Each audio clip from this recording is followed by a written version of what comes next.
Midi Plus présente Le Dame. Vicky Sommet.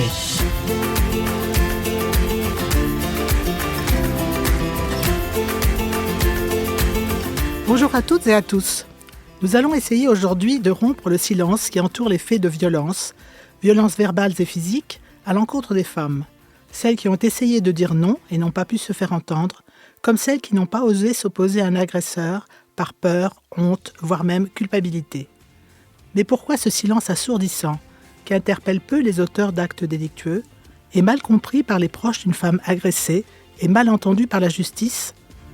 À ce fléau que dénonce la presse, les autorités politiques, judiciaires ou médicales, les réponses sont encore trop mesurées, qu'elles viennent d'hommes ou de femmes, car c'est ensemble que le problème doit se résoudre pour vivre dans une société plus apaisée. Notre invitée, Hélène Vecchiali, psychanalyste et consultante en ressources humaines, a voulu entendre ce qui se cache derrière le silence des femmes avec une oreille bienveillante.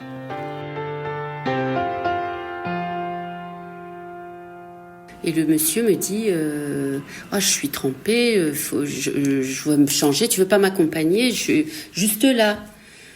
J'y vais et puis à un moment donné, il me demande de l'accompagner, de monter les escaliers. Et j'étais en confiance parce que c'était un ancien élève de mon beau-père, donc pas de... Et là, on monte dans la chambre, il claque la porte, il ferme à clé et il me bat, il commence à me battre, il me jette sur le lit. Et là, il me dit « Tu es vierge ?» Je dis rien, j'arrivais pas, je sentais que ça allait mal se passer, je parle pas. Et là, il écarte mes jambes et il m'a dit « On va vérifier, on va voir si tu es vierge ». Avec beaucoup de mots assez vulgaires. Et puis voilà. Après, je rentre à la maison. J'étais exténuée parce que je savais que si je refusais, il pouvait me tuer à ce moment-là. Il était d'une violence mais rare. Et l'humiliation était ultime. Une fois rentrée à la maison, je vais dans la salle de bain, je pleurais et je me nettoie pour enlever toute cette saleté. Et ma mère me tape sur l'épaule et me dit « Alors, t'as bien baisé ?» Je n'ai jamais pu adresser la parole à ma mère depuis.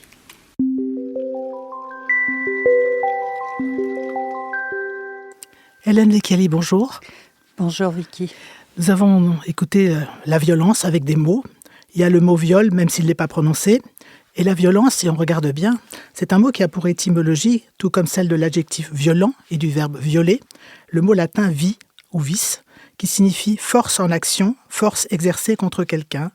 Et le dictionnaire, j'ai vérifié, le définit ainsi, force brutale, intense, souvent destructrice, exercée contre quelqu'un. Quelle est votre définition du viol ?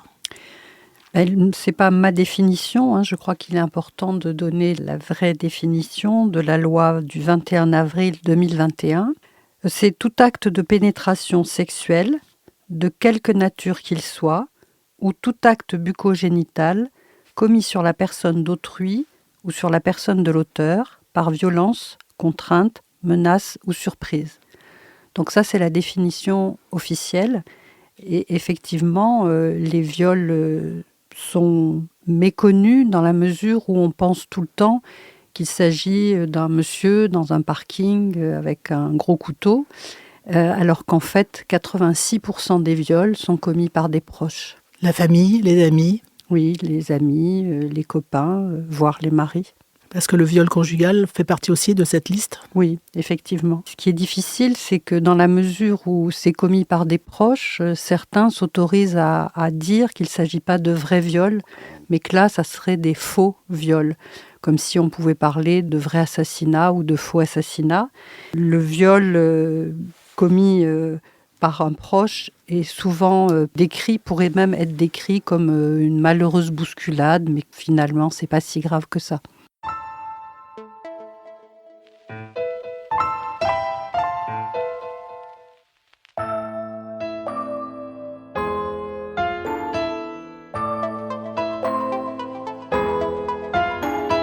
J'avais même pas conscience que c'était un viol.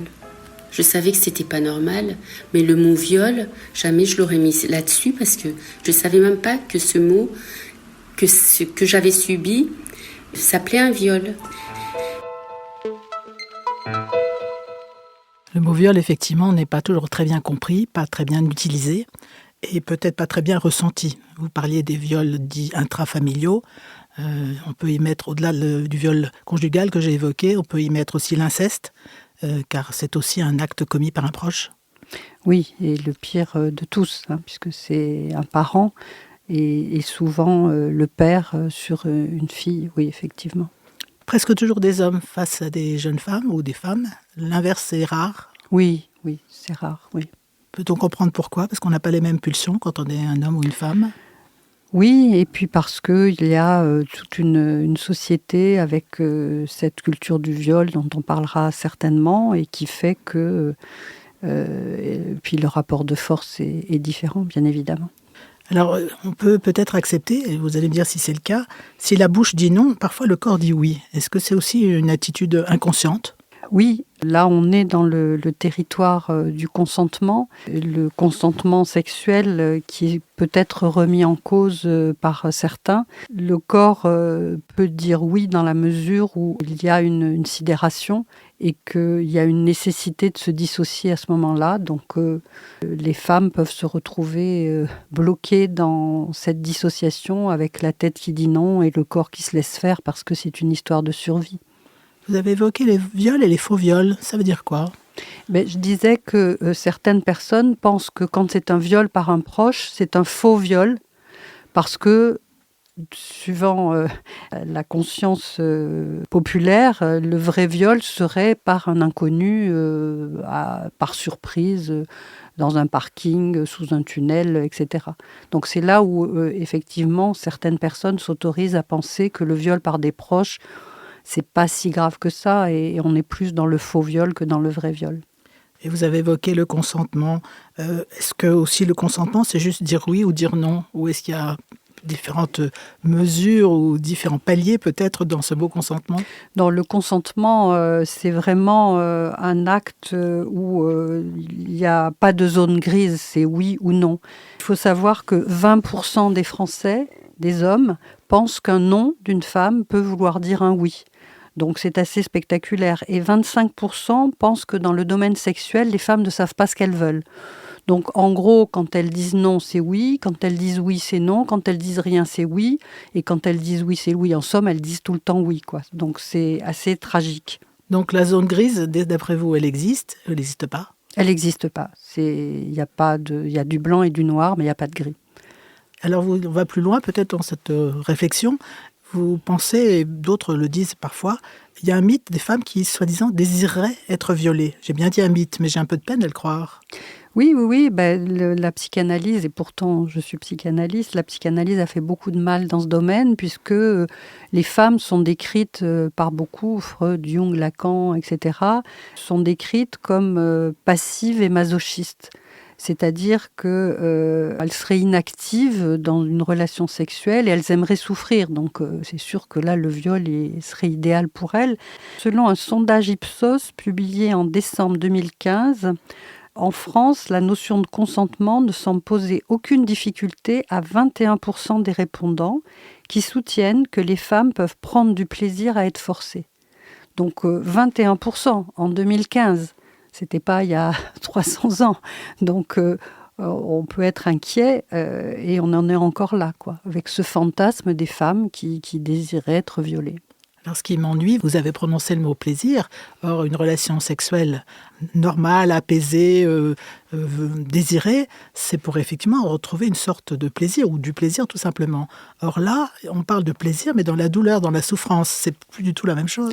Oui, c'est plus du tout la même chose. Ça fait partie de ce fantasme des hommes qui pensent que les femmes aimeraient souffrir et que par conséquent, il n'y a pas de raison de s'en priver. Mais il y a, concernant les hommes, il y a une autre statistique qui est, moi, je trouve glaçante. Donc là, on est en 2016. C'est une thèse de Montréal. Un élève qui faisait une thèse a mis des hommes dans certaines situations en leur posant des questions, etc. Et à l'issue de ces exercices qu'il a pu faire avec eux, 30% des hommes avouent qu'ils commettraient un viol s'ils étaient sûrs d'être impunis. 30%, donc quasiment 1 sur 3 qui dit voilà, moi si je sais que je ne suis pas punie après, ok, je commettrai volontiers un viol. Et pourquoi? Comment expliquent-ils Eh bien, ils expliquent ça parce que ça leur ferait plaisir et puis qu'ils pensent que les femmes, ça leur ferait plaisir également. Donc c'est assez spectaculaire, quoi. Elles disent non, mais finalement, après, elles sont bien contentes. Mais là, j'ai l'impression que l'homme répond à ses propres désirs. Il ne s'inquiète pas du désir de sa partenaire. Et il pense pour elle, puisqu'il a... Ça lui permet une belle lâcheté, c'est d'imaginer que finalement, ça lui fait plaisir et que, de fait, il est pas coupable, puisqu'il lui fait plaisir.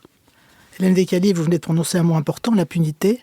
Alors, on peut effectivement, si on est face à la justice, se croire impuni ou penser qu'on va l'être. En même temps, les condamnations de la justice, et puis même celles de la société, sont pas très, très, très fréquentes. J'ai envie de dire malheureusement, ou parce qu'on est en manque de preuves, parce que les faits sont prescrits, ou parce qu'on se plaint beaucoup plus tard que le moment de viol lui-même. Oui, et puis parce que il faut savoir que le viol est le seul crime pour lequel la victime est d'emblée présumée coupable. C'est-à-dire qu'une femme qui va porter plainte, alors ça s'arrange un peu, mais pas suffisamment, mais une femme qui va porter plainte, on commence par lui dire comment étiez-vous habillée, pourquoi vous êtes allé chez lui, est-ce que vous l'avez pas un peu cherché? C'est quand même fascinant de culpabiliser la victime alors qu'elle viendrait se plaindre. Et puis ensuite, c'est la parole de l'un contre la parole de l'autre, parce que souvent les femmes mettent du temps à aller porter plainte, et donc il n'y a plus de preuves. Donc l'impunité, c'est un peu le fait de la société ? Oui, voilà. Et c'est pour ça que peu de femmes, c'est un cercle vicieux, donc peu de femmes vont porter plainte, donc peu d'hommes sont convoqués, donc peu d'hommes sont punis, enfin c'est problématique.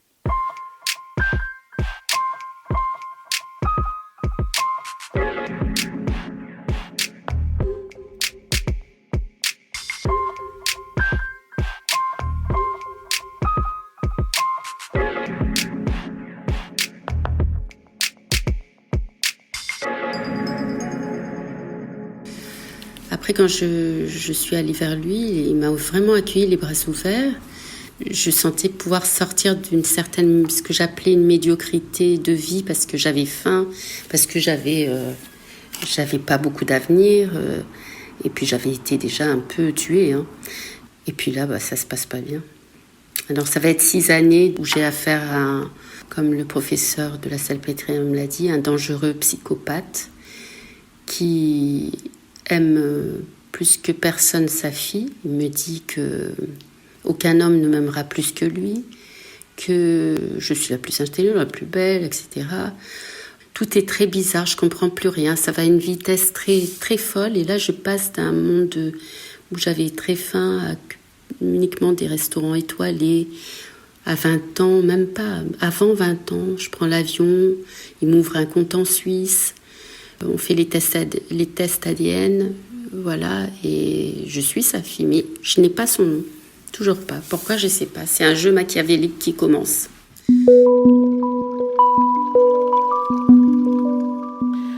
Alors, c'est un jeu, c'est un mot fort, quand il s'agit peut-être de la vie qui est mise en danger, peut-être aussi une vie psychologique qui est mise en danger et qui va garder des traces pendant toute une existence, souvent pour les jeunes femmes ou les femmes qui vivent un viol. Est-ce qu'il faudrait tout de suite mettre en avant l'éducation ? Il faudrait mettre en avant l'éducation des hommes d'abord. Il faudrait éduquer les petits garçons à perdre. C'est-à-dire que dans les écoles, à la maison, apprendre aux petits-enfants, quand ils perdent, c'est pas la fin du monde. J'ai un petit-fils, moi, qui s'appelle Marcel. Maintenant, il a 9 ans, mais quand il avait 4 ans, j'ai le souvenir de lorsque je jouais avec lui, à chaque fois qu'il perdait, il se mettait dans des états catastrophiques. C'était vraiment la fin du monde. Et donc, je lui expliquais que c'était pas grave et qu'il fallait qu'il apprenne ça parce que c'était important. Et on comprend bien, c'est du bon sens qu'un petit garçon qui a l'impression de mourir narcissiquement parce qu'il perd, lorsqu'il est adulte, quand une femme lui dit non, si entre-temps il n'a pas eu une éducation, ça va être insupportable pour lui et il va pas l'entendre. Il va inventer que ça lui fait plaisir ou il va être dans le déni. Donc c'est vraiment quelque chose d'important. Et c'est important aussi, et ce même petit-fils, Marcel, a eu un petit frère. Et très souvent, il passait à côté de son petit frère en le serrant fort dans ses bras, en lui faisant des bises, et le petit bébé se révoltait. Et je lui expliquais ce que c'était que le consentement. C'est-à-dire que là aussi, c'est de l'éducation. Je lui disais, mais il n'a pas consenti. Il faut que tu entendes ce mot, consentement. Il ne consent pas à ce que tu l'embrasses et à ce que tu le serres fort. Donc, il faut le laisser. Et quand il te dit non, eh bien, il faut l'accepter. Donc, je crois que oui, ça commence déjà dès le plus jeune âge à expliquer à nos enfants qu'on peut perdre et puis qu'on doit respecter ce que disent les autres, quoi. Donc, au-delà de l'éducation, il y a une transmission de génération en génération. Ce que vous ont appris vos grands-parents, puis vos parents et peut-être vous-même, il faut savoir que la force des hommes n'est pas la seule chose valable dans la vie d'un homme, que leur toute-puissance n'est pas effectivement à mettre en avant systématiquement. Donc vous évoquez la culture du viol, c'est ça ? Oui, j'évoque la culture du viol qui est une culture qui existe, un concept qui a été nommé aux États-Unis plus qu'en France. Il se caractérise par des agressions sexuelles banales, excusables, voire encouragées. Et aux États-Unis, il y a beaucoup d'ouvrages et de médias qui en parlent. Et en France, bien peu. Et aux États-Unis, ils ont un triste record parce que selon les statistiques de l'université de George Mason, une Américaine sur 3, je répète, une Américaine sur 3 sera abusée sexuellement au cours de sa vie. Donc c'est assez spectaculaire. Et la culture du viol a été dénoncée par Lady Gaga. Elle a fait une chanson à ce sujet et elle a expliqué qu'elle-même, pendant ses études, elle a été violée dans le campus. Donc on voit que cette culture, elle est très présente. En France, je vais citer juste David Hamilton. C'est-à-dire que pendant 50 ans, David Hamilton a été adulé pour des photos de petites filles dénudées. Quand on sait ce qu'il a fait ensuite à Flavie Flament et à d'autres. Donc on voit bien que cette culture du viol, elle existe en France. C'est aussi sur les réseaux sociaux où les incitations au viol ne sont pas supprimées. Voilà, entre autres. Je donne juste quelques exemples. Donc cette culture du viol existe en France également. Les hommes ont un désir irrépressible, ils ne peuvent pas s'arrêter, ils ne peuvent pas se contraindre. Si, mais je crois que c'est là aussi où ça fait partie de ce que vivent les femmes lorsque un homme se précipite sur elles, eh bien, en dehors de tout ce qu'on peut imaginer qu'elles ressentent, eh bien, elles pensent qu'un homme, c'est un peu comme un lion dans la savane, c'est-à-dire qu'une fois que le désir est acté, eh bien, il ne peut plus se retenir, comme si on pouvait mourir de chasteté, ça se saurait. Et 4 Français sur 10, par rapport à ce mythe du désir irrépressible, 4 Français sur 10 pensent que la responsabilité du violeur est diminuée s'il a répondu à une attitude provocante. C'est-à-dire que si une femme est provocante, eh bien lui, le pauvre, il a un désir qui est irrépressible et il ne peut pas s'en empêcher. Et voilà. Donc, et si ce mythe était fondé, on pense que les hommes violeraient les femmes dans les restaurants, dans les cinémas, dans les supermarchés. Donc on voit bien que ce mythe-là, il arrange les hommes de temps en temps. Et puis il faut que les femmes comprennent, là aussi c'est une histoire d'éducation, que les femmes comprennent que ça n'existe pas. Alors les femmes sont un peu accusées aussi, à tort ou à raison, je ne sais pas, parce qu'elles gardent le silence après un viol ou plusieurs. C'est un silence qu'elles gardent de manière volontaire. C'est pas toujours peut-être volontaire, mais quand même la plupart du temps ça l'est. Est-ce que c'est aussi peut-être une réaction instinctive ? Genre, je fais un déni, je ne veux pas en parler aux autres, j'ai honte, je me sens coupable, puisque vous évoquez peut-être la provocation des femmes de par leurs vêtements, leur maquillage ou leur coiffure, je ne sais pas. Et puis peut-être aussi, quand on a vécu un traumatisme, il y a une sorte de sidération qui s'installe. Oui, il y a cette sidération, mais en amont de ça, ce qu'il faut savoir, et c'est une chose dont on ne parle jamais, c'est un concept qui a été inventé par un psychiatre hongrois qui s'appelle Sándor Ferenczi, c'est la confusion des langues. Qu'est-ce que ça veut dire ? Ça veut dire qu'il y a une femme qui va demander de l'affection à un ami, qui va demander de la reconnaissance à son manager, qui va demander du rassurement à un copain, qui va demander du soutien à un mari, une aide à un thérapeute. Et à cette demande-là, le thérapeute, l'ami, le voisin, le copain va répondre en la violant. Donc c'est ça la confusion des langues, c'est-à-dire qu'elle fait une demande en yougoslave et l'autre lui répond en chinois. Mais les femmes se sentent coupables en se disant « mais ma demande a peut-être pas été assez claire ». pour peu que l'homme lui dise « tu m'as allumé, donc c'est normal », eh bien, il y a cette culpabilité qui fait que la femme va se sentir coupable de cette réponse inadaptée. Donc ça, c'est une des raisons de ce silence. Il y a cette culpabilité. Ensuite, effectivement, vous avez raison, il y a une sidération traumatique et une sidération post-traumatique. La sidération traumatique, c'est qu'au moment du viol, la femme va se dissocier pour survivre à ce qu'elle vit. C'est ce dont vous parliez tout à l'heure. Il y a le corps qui va y aller et puis la tête qui va dire non. Et puis la sidération post-traumatique, eh bien, c'est une espèce de paralysie qui va suivre l'attaque et une paralysie psychique. Et à partir de là, les émotions, les sensations, les pensées vont avoir une vie autonome et les souffrances sont mises à l'écart. Et elle va être pendant un moment dans ce silence même interne où elle ne va plus pouvoir repenser à ce moment-là.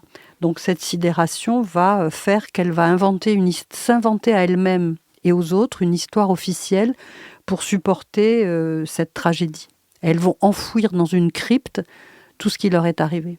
Mais elle n'a pas oublié, c'est tout de même inscrit au fond d'elle. Voilà, et ça peut se ressurgir n'importe quand. C'est-à-dire à un moment, elle est dans la rue, elle voit un petit oiseau écrasé par terre et elle s'effondre. La sidération est une attitude volontaire ou involontaire ? C'est involontaire et c'est, j'allais dire, une attitude positive, une réaction positive de survie. C'est-à-dire que le corps et le cerveau, surtout, sentant qu'il y a quelque chose qui ne peut plus être pensé, vécu, senti, il va disjoncter pour permettre la survie. Parce qu'il y a aussi une terrible angoisse de mort. La personne, le viol, c'est déjà horrible, mais il y a aussi l'idée que peut-être elle va être tuée. Elle ne sait pas. Est-ce qu'il y a une notion de peur qui s'installe lorsqu'il s'agit d'un inceste ? Parce qu'on peut avoir peur de son père, par exemple, ou de son grand frère, si c'est le cas. Et quand on est une jeune fille ou une petite fille, cette peur peut exister. Oui, bien sûr. Cette peur et puis cette incompréhension, et puis cette espèce de loyauté envers son père, par exemple. Et là, il y a une espèce de double contrainte, d'injonction paradoxale de « je dois la loyauté à cet homme », tout en sentant qu'il est déloyal envers moi. Et là, il y a une confusion qui est terrible. Et là aussi, une confusion des langues. Parce que la petite fille, elle demande de la tendresse à son papa et il la viole. Ou on parle de pédophilie dans le monde de l'Église catholique en particulier. Et ce film qui était sorti à ce moment-là. Et les adultes hommes racontaient que quand ils étaient petits, ils avaient de la tendresse envers ce prêtre. Et là aussi, confusion des langues. Il manifestait de la tendresse et l'autre le viole. Il y a cette culpabilité-là qu'ils ont ressentie et qui a été très bien décrite dans le film qui a été fait.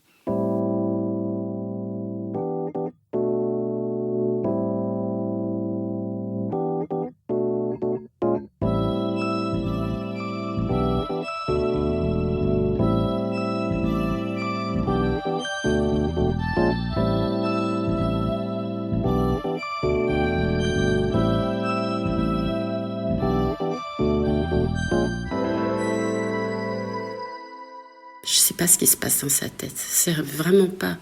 Mais j'étais tiraillée entre l'horreur et non, c'est pas possible, c'est mon père, forcément il m'aime, puisqu'il me l'a dit. Il m'a dit qu'aucun homme ne m'aimerait plus que lui.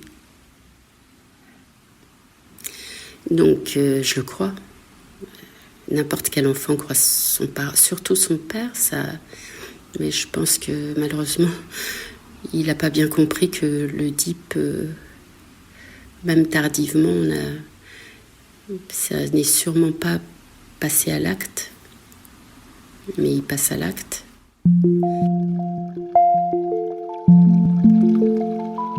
Parler, voilà le mot fort.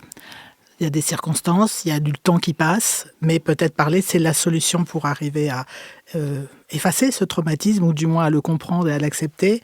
Donc il faut témoigner, il faut accuser, il faut avouer, il faut décrire. C'est tout de même des moments difficiles et des mots difficiles à prononcer, tellement difficiles surtout quand on est face à des étrangers, que ce soit dans un commissariat de police, dans des institutions qui ne sont pas toujours très préparées, que ce soit des hommes et des femmes qui reçoivent la victime et qui ne sont surtout pas vraiment formés à accueillir ce genre de témoignage.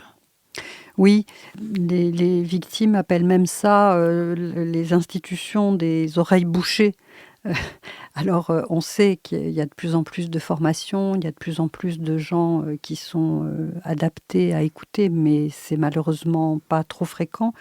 Ce qu'il faut savoir aussi, c'est qu'il y a des femmes qui ignorent la loi. Par exemple, pour les viols conjugaux, la loi du 9 juillet 2010 condamne ces viols, mais les femmes ignorent souvent que c'est pas autorisé. Et pour ce qui concerne les conjoints, seulement 2% des viols conjugaux font l'objet de plaintes. Seulement 2%. Donc c'est aussi très peu. Et puis les victimes, il leur arrive aussi quelque chose de terrible, c'est lorsqu'elles vont témoigner, elles sont souvent tellement encore sous le choc, même 10 ans après, même 30 ans après, elles sont encore tellement dans cette difficulté qu'elles vont un peu se dissocier et lorsqu'elles vont parler, elles vont le faire avec une voix un peu neutre, avec une absence d'émotion, une absence de sentiment. Elles vont essayer de tellement se dominer qu'en face, celui qui écoute va subir l'effet des neurones miroirs, c'est-à-dire que il va avoir lui-même une réaction absolument hors empathie, hors émotion, et surtout, il ne va pas vraiment croire cette femme qui ne s'effondre pas. Donc, il y a une espèce de cercle vicieux dans la plainte des femmes qui est trop froide pour eux. Et là, c'est une difficulté pour elles d'entendre quelqu'un qui ne va pas accueillir sa parole, même lorsqu'il est formé, souvent ne va pas l'accueillir avec autant de bienveillance, d'empathie et de sympathie que ce qu'il faudrait. Elles se découragent face à ces institutions qui sont si peu à l'écoute. Oui, elles savent que ça va être un nouveau supplice et voir un viol psychique, là pour le coup, où on va, comme je le disais tout à l'heure, les agresser avec des questions surréalistes sur comment elles étaient habillées et est-ce qu'elles n'ont pas été provocantes. Et puis voir en face quelqu'un qui va pas du tout être dans l'émotion puisqu'elle-même se domine complètement. Donc ça va être vraiment très compliqué, donc elles y vont pas. Et puis en plus, si elles y vont 10 ans après, quelles preuves elles ont? Donc ça va être parole contre parole. Il faut conseiller à quelqu'un qui a été victime d'un viol de tout de suite aller se plaindre. Il faut surtout aller voir tout de suite un médecin, faire un prélèvement, montrer qu'il y a eu effectivement viol, parce que là, le médecin peut le constater. Mais c'est souvent, on peut le comprendre, elles sont déjà, on le disait, dans la sidération et juste l'envie de se laver et d'évacuer cette saleté.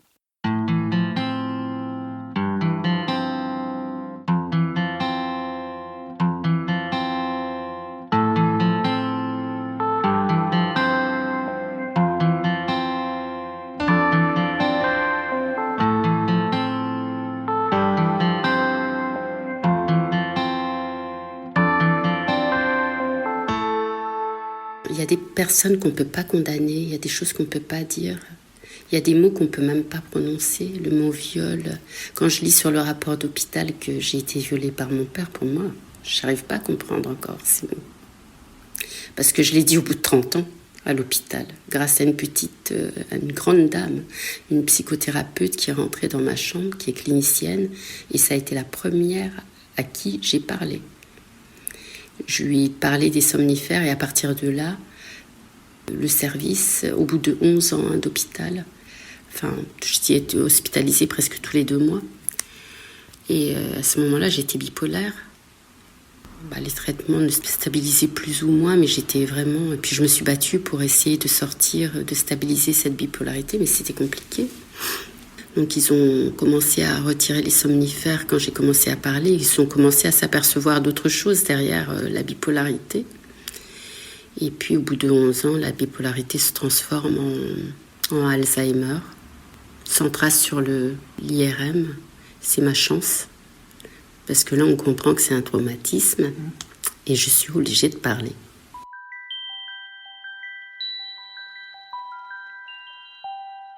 Est-ce que les hommes qui passent à l'acte ont conscience de ce qu'ils ont fait, ou est-ce que les hommes n'ont pas toujours la même perception qu'auront les femmes de l'acte lui-même ? On le disait, à la force, la puissance, le fait qu'ils aient l'impression qu'il n'y a pas besoin de consentement. Mais est-ce que quand même il y a une conscience chez l'homme qui est là, même s'il ne veut pas y prêter attention ? Certains, oui. Moi, quand j'ai parlé de ce fameux mythe du désir irrépressible, j'ai fait des micro-trottoirs pour mon livre en disant à certains hommes autour de moi, si tout d'un coup, en pleine action, une femme te dit non, qu'est-ce que tu fais ? Et bon, j'ai la chance d'avoir des copains certainement très sains. Ils m'ont tous dit, on s'arrête et on se dit, qu'est-ce que j'ai fait de mal ? Bien sûr, sur le moment, c'est un peu compliqué à gérer, mais tout de suite, la réaction, c'est j'ai du mal m'y prendre ou qu'est-ce qui se passe et je vais essayer de comprendre. Maintenant, d'autres vont avoir des réactions plus sauvages, plus animales. Et là, c'est sûr que c'est compliqué, mais je pense que c'est quand même important, bien sûr, de faire cette émission sur ce thème, mais de comprendre que tous les hommes ne sont pas violeurs, quand même. Vous nous rassurez. En même temps, on a évoqué l'éducation tout à l'heure, l'éducation des hommes, peut-être aussi des femmes, des jeunes enfants, hommes ou femmes. Il y a un mot que vous n'avez pas prononcé, que j'ai envie de prononcer, c'est le respect de l'autre sexe. Même si sous le mot consentement, il y a le mot respect, vous ne l'avez pas dit. Alors, est-ce que le respect, c'est quelque chose qu'on enseigne ou qu'on peut enseigner ? Oui. Le respect et puis la parole. Je crois qu'on le voit aujourd'hui quand il y a des violences autres, vis-à-vis des policiers, des pompiers, des agressions de toutes sortes. On comprend que souvent, ce sont des jeunes ou des adultes qui n'ont pas la parole, qui n'ont pas intellectualisé certaines choses et qui n'ont pas une façon de le dire. Donc, ils agissent, ils le font avec des gestes et avec de la violence, alors que lorsqu'on a la parole, on comprend bien que si les lions avaient la parole, ils se comporteraient peut-être différemment avec les lionnes. Et donc cette parole, elle est primordiale et vous avez raison, le respect, apprendre le respect des tout petits, le respect du corps de chacun, le respect du psychisme de l'autre, oui bien sûr, c'est indispensable. Est-ce qu'on doit expliquer à ces femmes qui ont subi des violences pourquoi elles gardent le silence ? Est-ce qu'elles ont peut-être besoin de comprendre pourquoi elles le font peut-être instinctivement, ou pour pas avoir mal, ou pour l'occasion de faire un déni, ça permet de ne pas souffrir, j'imagine, de mettre à l'écart tout ce qu'on a en soi. Mais en même temps, elles se font du mal si elles continuent à nier comme ça, ou peut-être pardonnent-elles à leur agresseur de manière inconsciente ? Non, je crois que, et c'est pour ça moi que j'ai fait ce livre, je crois que ce qui est l'explication que tout le monde donne à ces longs silences, c'est la sidération post-traumatique. C'est pas ça, c'est pas que ça. Moi, ce que j'explique, c'est cette histoire de confusion des langues, par exemple, qui est un concept que toutes les femmes devraient entendre, violées ou non violées, devraient entendre que quand elles demandent quelque chose à un homme, eh bien, elles ont le droit de demander de la tendresse, de la reconnaissance, de l'affection, de la douceur, et que quand on répond par une agression sexuelle, c'est l'homme qui est en faute, c'est un crime, et qu'elles n'ont rien commis. Donc c'est de déculpabiliser les femmes en leur expliquant qu'il y a cette confusion des langues, en leur expliquant que les hommes n'ont pas un désir irrépressible, en leur expliquant que certains hommes pensent qu'elles ont le fantasme d'être violées, donc de dire non, je rêve pas d'être violée. Voilà, c'est toutes ces notions-là qu'il faut donner aux hommes, aux femmes, pour comprendre que la sidération post-traumatique et la sidération traumatique n'expliquent pas tout. S'il n'y a que ça, bien évidemment, elles n'ont qu'une partie visible de l'iceberg, elles n'ont pas toutes les explications qui leur permettraient de sortir de ce mutisme. Vous êtes optimiste, Hélène Vécali ? Oui, je suis optimiste parce que justement la parole se libère et que les gens comprennent de plus en plus ce qui se passe. Donc on va y arriver. J'ai envie de conclure notre entretien par un sourire. Hélène Vécali, vous avez écrit, donc vous l'avez évoqué, un ouvrage intitulé justement « Le silence des femmes » paru aux éditions Albin Michel, où vous évoquez les femmes soumises par force et vous ajoutez qu'Aristote avait affirmé que les femmes avaient moins de dents que les hommes, jusqu'à ce qu'un jour, une personne a eu l'idée de les compter et de prouver que cette affirmation était fausse. Ça nous rassure. Alors, vous voudriez que, sans attendre encore 2000 ans, puisque vous êtes optimiste, que les femmes aient autant de valeur que les hommes et de reconnaître que leur parole en a tout autant et que non veut dire non et pas oui. Merci de nous avoir aidés à comprendre ce que MeToo a mis en avant, c'est important aussi dans notre société, et incitons les femmes à parler pour ne plus se sentir seules après avoir subi des violences. Patrick Chompré était à la réalisation, un podcast produit par Midi+, enregistré au studio Basement, graphisme François Chantret. Vicky Sommet vous donne rendez-vous le mois prochain pour un nouvel épisode de Bleu d'âme, une série de podcasts consacrés à la santé mentale des femmes. Au revoir et merci pour votre écoute.